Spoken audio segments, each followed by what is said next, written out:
As a kid, I watched Disney Channel and Nickelodeon now and again, but besides SpongeBob or Kim Possible, I really had no reason to watch anything other than Cartoon Network.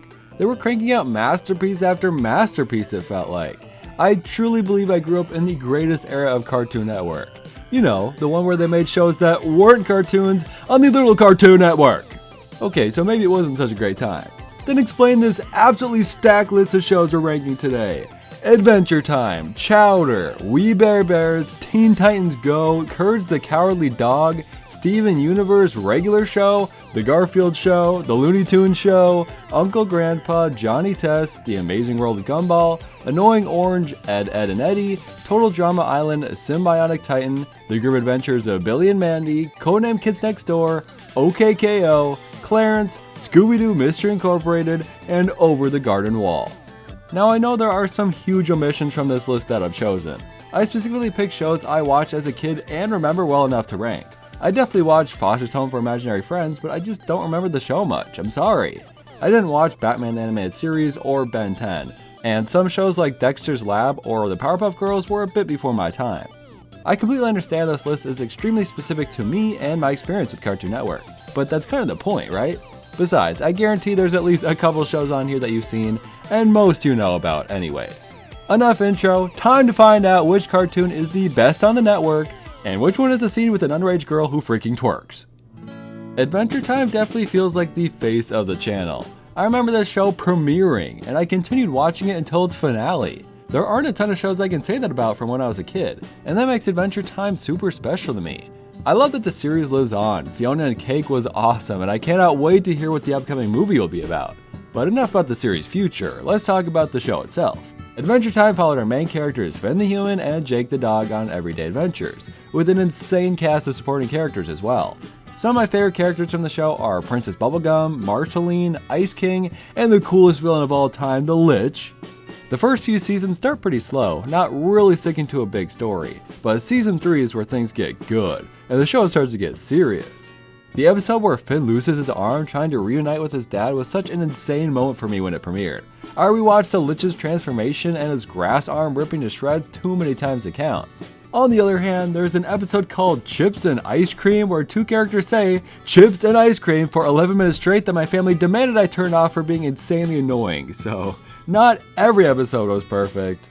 But the show went out of its way to make every episode feel like an event. Stuff like the mini-series they did were really cool, and I love the unique theme songs they created for them. Adventure Time's finale was near perfect. Tons of the songs consistently get stuck in my head, and it will always be one of my favorite animated shows. Let's start our list with an S tier. On a bit of a less serious note, we have Chowder. I rewatched this show a few years ago because I really didn't remember much of it, and I'm really glad I did. Our main character, Chowder, is an apprentice to Chef Mongdal. As a naive, hyper, undisciplined kid, he always causes problems and mayhem in every situation he's in. I really love the cooking aspect of the show. It makes the episode ideas really unique for most cartoons. The characters definitely help with that too. I have no idea how they came up with the main cast. Schnitzel is voiced by the same guy who does Jake in Adventure Time, except he can only say "Rasta," obviously making him the best character of all time. A fart cloud is a character. But I really love the dynamic between Mongdal and Chowder specifically. It makes for the best episodes, I feel. For some reason, the most memorable episodes to me are the ones with that super horny lady who wants to make Schnitzel her sex slave, and every time Gazpacho is on screen. I love every character Dana Schneider plays, and some incel who lives with his mom is instantly funny in a show like this. Sadly, I do think Chowder himself can get annoying at times, and compared to story-based shows like Adventure Time, I don't know if a non-serialized show is going to beat it for me. Look, with a list like this, we have to be tough. We're not allowed to put them all in S. For me, Chowder goes in B tier. We Bare Bears might be a bit too modern for some of you out there. I'm a bit of a man-child, I just really love all animation. So I've seen a lot of the more recent shows on Cartoon Network. I could have included stuff like Craig of the Creek too, but I thought that might be a bit too recent for our list here. But that's besides the point. We Bare Bears features a grizzly bear named Grizz, a panda bear named Panda, and Ice Bear, just living in a normal world and everyone acting like it's not weird at all. As far as I can remember, the animals who can talk are never explained or questioned, even with completely normal animals also existing here. But that's the fun of it. Grizz is a laid-back guy who wants to be friends with everyone. Panda is a weeb awkward incel who desperately wants a girlfriend, and Ice Bear is Ice Bear. I like the main cast enough, but I always really loved Charlie, the Bigfoot who needs to stay hidden from the world at all costs, and Ranger Tapes, an awesome park ranger I definitely had a crush on. A character you love to hate is Nom Nom, a seemingly adorable koala who is really just a jaded, selfish celebrity. Despite the show going on for 4 seasons and getting a movie and spin-off, I really feel like it's easily forgotten. No one ever talks about it, and I don't get why. I always enjoyed it. I'd say if you miss watching classic animated shows and have never seen this one, it's worth a watch. It did also end on an episode where they danced with a K-pop group, basically giving 0 characters a satisfying conclusion, so keep that in mind. I think this show is the definition of a B tier. I need to include shows that could go in the lower tiers of the list, and one of the easiest and best choices for that exact purpose is Teen Titans Go. I watched the first couple of seasons and generally enjoyed it for a bit, but there were so many bad and uncomfortable moments I had to stop watching. The show can definitely be funny. I think the first 20 or so episodes were probably the best instances of that. But otherwise, its main goal was to show what these iconic characters would be like as their most heightened, obnoxious selves. I realize it's probably a crime to not include the original show on our list, Teen Titans, but I personally just never got into it as a kid. It's definitely better than this show, I'll just say that. But the main reason this new show is so hated is because people like the characters when they're serious. And more importantly, that show never got a proper ending and has been thoroughly replaced by Teen Titans Go. If we're looking at the show in a positive light, I really like Cyborg and Starfire out of the main cast. There's an episode where Beast Boy and Cyborg only say the word waffles, and I very shamefully like it. And the movie they made for the show is not bad, and the song where Robin shakes his booty up in 3D is really catchy. I have the most impressive, cool and scary, big mean hairy booty. But looking at the show objectively, most episodes have the most lowbrow, unbelievably cringy humor of any kid show ever. They consistently and blatantly sexualize and fetishize these characters. You know, the Teen Titans. And although this is not the show's fault, they put this thing on all day, every day to the point where kids are forced to watch the show if they ever decide to put on Cartoon Network. That's how I watched the show as a kid in the first place. There are good moments, episodes, and characters, but this show is very hated, and I don't care to disagree. D tier. Let's get back to some top tier, shall we? There will never be a kids show like Courage the Cowardly Dog ever again, and honestly, no one should even try.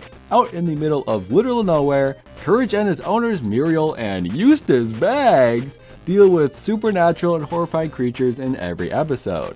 Courage was made to traumatize children, and rather than kids being mad about this, they freaking loved it! I really have never heard of anyone disliking Courage or looking back on it negatively, even if it did scare them. Watching it nowadays, not everything is that creepy anymore, but I was genuinely surprised at how many episodes were still unnerving to me. I think one of my all-time favorites has to be Freaky Fred. He very well could be the inspiration for Stinky Steve's name. Anyways, he's just a very unsettling character. The way he says naughty is truly iconic. There's that 3D model of King Ramses that always scared people too, and whatever the hell this bugle monster is could pretty much be an indie horror mascot these days. I love all 3 of the main cast for each of the roles, especially Eustace. He's ballin', he freaking has an entire rap song in that Scooby-Doo movie, and I say the phrase "stupid blank made me look bad" pretty much daily. I really love everything about this show, and it's one of the few episodic shows I'm willing to put in S tier. Steven Universe is an extremely divisive show. I don't think I've ever heard of anyone just thinking it's alright. You either love it or you despise it. So before I tell you which side I'm on, I think I'm going to encourage those who disagree or who don't want to hear it to just skip to the next one. I'm not really here to start arguments or make people mad. I just want to talk about some childhood shows. So what do I think? Yeah, I love it. I've seen the whole show multiple times. I listen to the music so often I've been dying to rank every song from the show on my channel. Let me know if I should. The show features our main character Steven learning how to use his powers with his 3 lesbian aunts. There are a ton of villains and bullies in the show that Steven is constantly able to teach how to love rather than hate. It's got a lot of adult themes while still being pretty entertaining for kids, I feel. I completely understand the criticisms of the show. I definitely have a fair share of them. I just really love this world, and so many of the characters have really interesting arcs. Out of the Crystal Gems, I guess Pearl is my favorite. I really like Garnet too, she's just very reserved for most of the show. But Peridot's redemption arc is one of my all-time favorite moments in the series. And getting the Lapis, Peridot, and Bismuth team ups towards the end is what I live for, dude. I really like the movie too. I may or may not wish Steven Universe Future didn't exist, but we can unpack that another time. If this show had 0 songs in it, I probably would not connect with it like I do. I still really like the story and themes, I just think the music is the greatest aspect of the series. We can move on, I'm pretty clearly putting it in S tier. Let's move to a much less divisive show that I will probably still piss people off with my ranking. Regular Show is, well, anything but. The cast of characters already proves just how irregular the show is. But that's the point. There are very mundane tasks and problems introduced in each episode that end up completely insane and balls to the walls by the end. Our main characters are Mordecai and Rigby, just two oblivious dudes who hate their job. Their boss, Benson, is my favorite character. He gets so mad and drunk out chicken wings that you just can't help but laugh. He's also just a gumball machine, and they literally make a joke about his dispenser being his privates, and that is crazy. Muscle Man is another character who just makes no sense to be in any show. Just some loser with a dumb voice who somehow makes the greatest joke of all time. You know who else messes around a lot?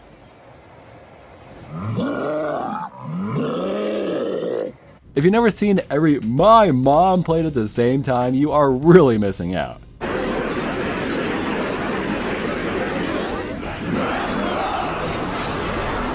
This show went on for a while, and in my opinion, that's where it began to lose me.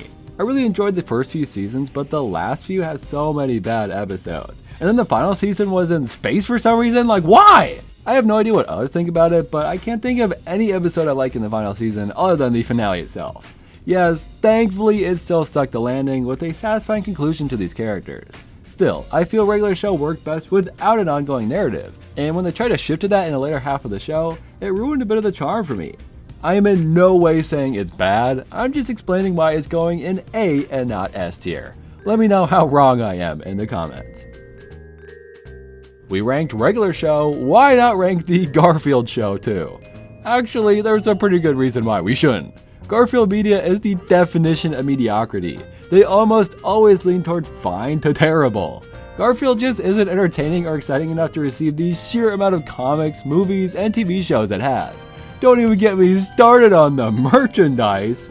And basically, the Garfield Show is a 3D animated modern day Garfield show that does exactly what you'd expect.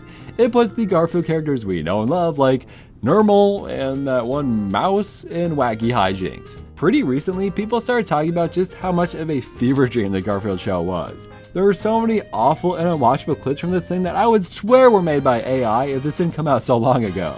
There's a part in an episode that fully aired that's just unfinished. I don't even understand how that's possible. There must be people out there who are paid to watch the episodes before they go live, right? Is the show so bad they couldn't even be bothered to pay attention? The only thing I really remember about the Garfield Show is that there's really nothing worth remembering about it. I'm pretty okay with putting it in D tier. Our last show in the trilogy of shows is the one and only Looney Tunes show. I feel like I was its only fan when it was originally airing, and only now people have started to realize how great the show actually was. It basically took the classic Looney Tunes characters and put them into an animated sitcom. For some reason, watching Bugs Bunny and Daffy Duck participate in the most mundane real-world tasks is infinitely more entertaining to me than their typical slapstick appearances.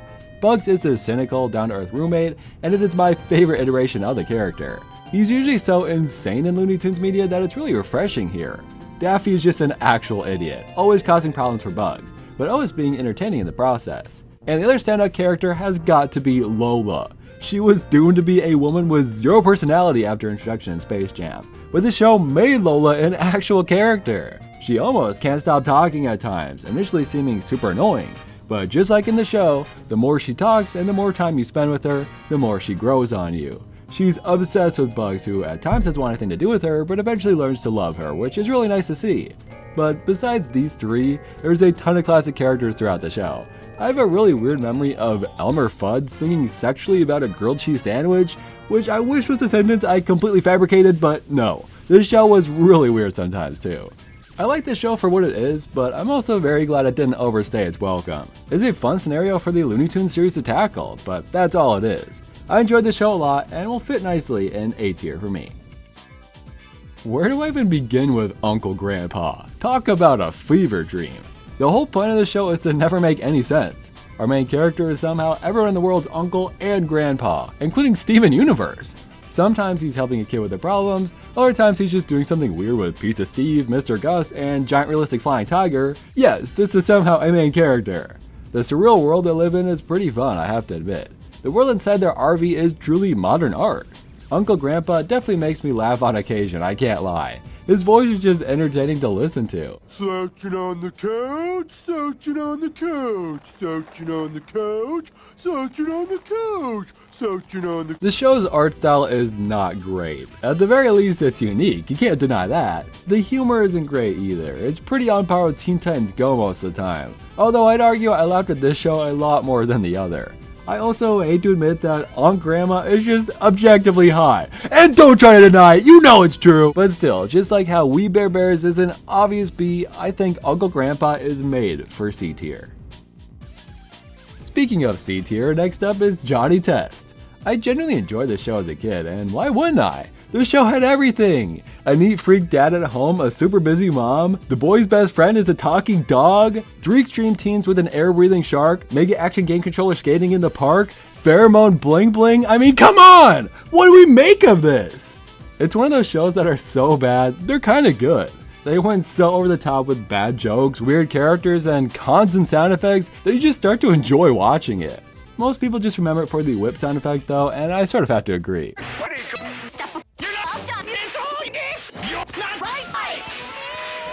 My little kid brain really only remembers finding Bling Bling to be a super annoying character, his genius sisters who use him like a lab rat made for fun episode concepts, and Genderbent Johnny absolutely awakening something in me. But as I said before, this show belongs in C tier. For the first few seasons of The Amazing World of Gumball, I really did not like the show. I hated the art style, the characters all sounded and acted extremely annoying, and there weren't any standout episodes that made me want to keep watching it. But by the 3rd season or so, the show had made a full evolution and really started to hit its stride. There's really no easy way to describe what the show is about. Gumball and his adopted brother Darwin always cause trouble in scenarios either completely normal, like relationships or schoolwork, or completely out of left field, like saving their friend from a forgotten void, or being featured in an actual Don't Hug Me I'm Scared episode. You really can't predict or expect anything when you watch this show, which is definitely part of its appeal. The characters are really great. Of course, the Watterson family each has their perks, but the supporting characters are really cool too. So many are in a completely unique art style, being 3D to lifelike to a person's mouth upside down with googly eyes attached to it. That is a character. This show is insanely memorable too. That one turtle episode terrified me. Every questionable interaction with the hot dog man makes me uncomfortable to this day. The fanfiction one, the Chinese knockoff one, the internet one, and of course, every episode tied to The Void. I really love the story of the show, man. Apparently it's getting a new season soon. Let's hope it can actually be good. I've got to give the show, as it stands today, an S tier.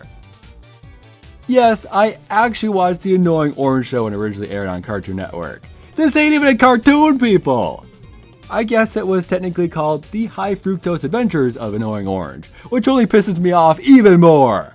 I hate that this somehow got 30 episodes. 60 if you count the first and second half of each one. You'd be surprised just how annoying the Annoying Orange can be. How could anyone sit through those 30 episodes is beyond me. Let me guess. So you can yodel. Yoli yoli yoli yoli yoli yoli yoli yoli yoli yoli yoli. I mostly remember that Tobuscus was some random guy in the show alongside all the talking fruit. The show gets worse and worse by the minute, huh? We don't need to dwell on this thing for too long. It doesn't deserve a genuine discussion. Put it in D tier so we can move on already. It should not work to have your main 3 characters basically share the same name, yet Ed, Ed, and Eddy proved everyone wrong. This show is the definition of nostalgia. Just a neighborhood of kids messing around and living life without parents. There is at least one character in the show you can relate to. Eddy, the cocky leader, Double D, the nerdy loser, or Ed, who really can't be described. This clip is the best introduction for him. Yum! The other characters each fall into their own stereotypes, some more obvious, and others like Rolf or the absolute icon Plank could not exist in other series. Seriously, a show that has a wooden plank as a recurring character has to be good. I love this show for its art style most of all. The way each line is constantly moving brings the show alive and makes it stand out among most generic art styles we see today. Ed, Ed, and Eddy feels like a time capsule of the years it was airing. It was so relatable and indicative of the kids who grew up with it. My best memory of the show was from the movie, at the end where they fight Ed's big brother. That was a huge deal to me, and it's crazy I still remember it after only seeing the movie once. I definitely remember the Kanker sisters too. I hate how many of these shows freaking awakened something in me as a kid. I know I've really sung the praise of the show, but I sadly would never put it in my top tiers. It's a great show, just something I really never felt compelled to come back to. Definitely my bad, but that's why I'm placing it in B tier. I have always found reality TV shows like Survivor annoying because so many moments and big events are so clearly staged. So shows like Total Drama Island that aren't pretending to be real is just the best case scenario. It's a cartoon reality TV show where contestants compete in challenges and make alliances to stay in the game and win the prize at the end. Basically, Fortnite if it was good. This show works so well because you get to root for your favorite characters to win. They definitely make the most endearing characters last the longest, with one or two you root against to finally get taken down by the end. The first 3 seasons of the show are gold, taking the cast we know and love and putting them through a full competition each season. The later seasons are alright, but not many characters ended up nearly as iconic as the first group. People will never get over the goth queen Gwen. Meanwhile, I'm over here rooting for Harold to finally take home the trophy. Heather is the best character to hate, just the ultimate mean girl. And how could I forget the most perfect host of any show ever, Chris McLean? What a legendary voice that guy has. They lean pretty heavy into relationships too. I always really liked Duncan and Courtney the best. Izzy and Owen was just weird more than anything. The season finales were always so cool because you witnessed a full arc of these characters fighting to get here, and only one of them can win. I guess it's probably why people like Survivor so much. But I like this one because it's over the top, very funny, and Heather flashes her boobies at Harold to make him lose the game. In a kid's show! It's not perfect, but it is crazy entertaining. A tier. Since I didn't watch Dexter's Lab or Samurai Jack, I felt I had to give Genndy Tartakovsky some spotlight on our list here. Primal is one of the coolest shows I've ever watched. I am so pumped it's getting a 3rd season. So after watching that show, I decided to check out another he made I had literally never heard of, Sym-Bionic Titan. The show was cancelled after a single season, which is a travesty. It was just getting good! The show features an alien princess, her edgy bodyguard, and her nerdy robot blending in as humans and protecting Earth in their Voltron-esque Titan mech. Yes, that is the simplest explanation of this plot. They all start out fairly one note, yet even the robot has a full-on emotional arc. He literally starts dating the most popular girl in school, and it is the best relationship in a kid's show I could think of. Now yes, there is a full minute of the same underage girl booty quaking that some freaky animators put in the show for children, a very uncomfortable scene for sure. But otherwise, this show has a lot of heart. In just 20 episodes, you already love and connect to these characters, and when the show was cancelled, it broke a lot of people's hearts. It's messed up to watch this show now, only to know by episode 19 that the next episode is the last and it won't be a satisfying conclusion. Mainly for that reason, I don't think it's an S tier show. It wasn't even given a chance. It's Cartoon Network's fault I'm putting it in B tier. I have never laughed at a kids show more than I do with the grim adventures of Billy and Mandy. The characters are so stupid, which is absolutely my kind of humor. The first episode shows our main characters, Billy and Mandy, try to save their pet hamster from death, and in the process, winning the Grim Reaper himself as their best friend forever. It's like the Fairly Odd Parents, but Grimm is forced to grant their wishes, and it never has a happy ending. Billy is so insanely stupid, and his voice is just the best. Most of the time I laugh just because of his line delivery. Hey, you dumb bears! You can't get me now! I'm in a cave! Mandy hates everyone and everything, especially Billy, which is a pretty fun dynamic. Grimm also has an iconic voice, and it's funny for the Grim Reaper to be so down to earth, and the straight man in this insane comedy trio. I also love every second that Erwin is on screen, he's the best. And once again, we have a super attractive female character that little kid Jake couldn't help but have a crush on. Certainly didn't help that scenes like this exist. But basically, I just went through how amazing every character in the show is, and it's true. They're all funny, and I love them all, and that's all it takes for me to love your show. I haven't even gotten to the dark and traumatizing episode concepts in this thing. There's one where everyone in town gets their brain eaten, and another where Mandy wishes everyone on Earth disappears, and rather than having a happy ending, Mandy likes this outcome.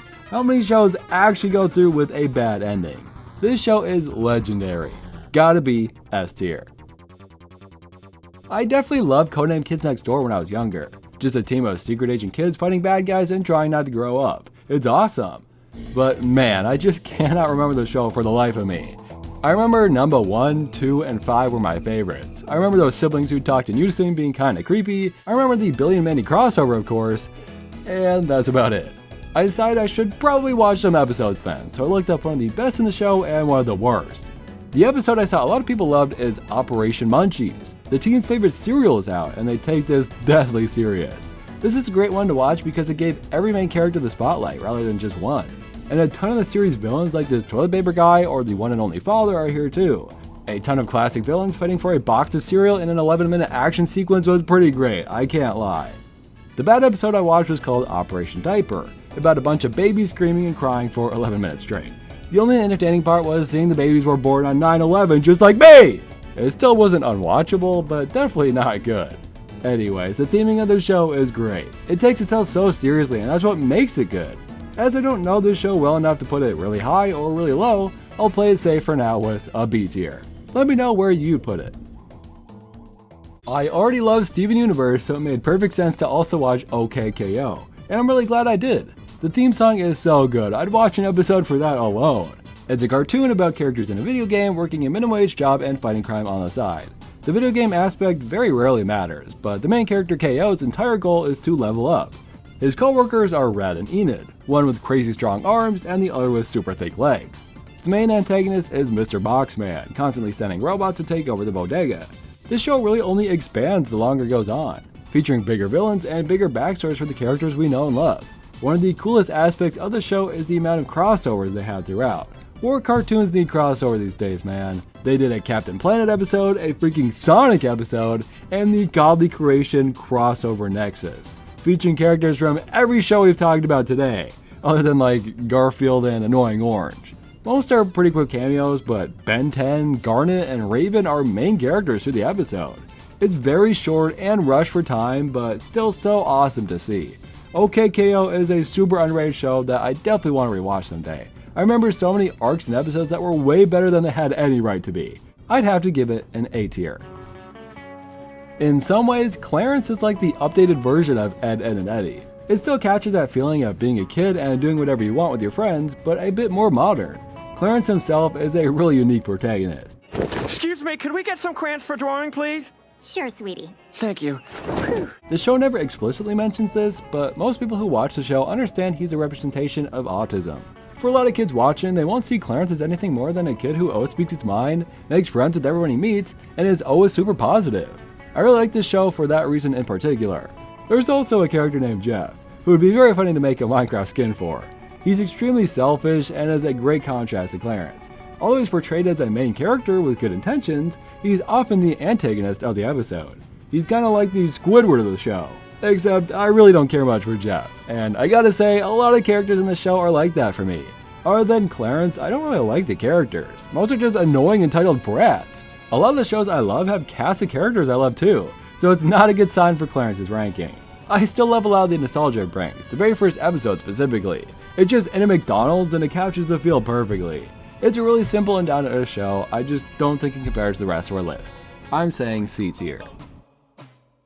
Scooby-Doo has had so many mediocre to lackluster iterations over the years, I find it pretty hard to be interested in any of them.